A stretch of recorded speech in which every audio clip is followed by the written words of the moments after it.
আসসালামু আলাইকুম গাইস, আপনারা দেখতে পাচ্ছেন দেশের কি খারাপ অবস্থা। বন্যার পানিতে তলিয়ে গেছে রোডঘাট, হয়ে গেছে ব্যবসা বাণিজ্য বন্ধ, ভোগান্তিতে পড়েছে হাজার হাজার মানুষ, কাজকর্ম বন্ধ হয়ে গেছে।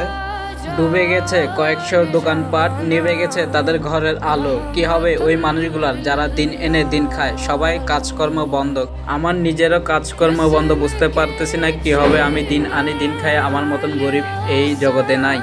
আমার মতন অনেকে রিক্সা নিয়ে বের হচ্ছে, রিক্সা চালাইতেছে, তো আমি তো রিক্সা চালাইতে পারি না। যদি পারতাম আমিও রিক্সা নিয়ে বের হয়ে যেতাম, কারণ ফ্যামিলির কষ্ট আমার তো আর সহ্য হই না।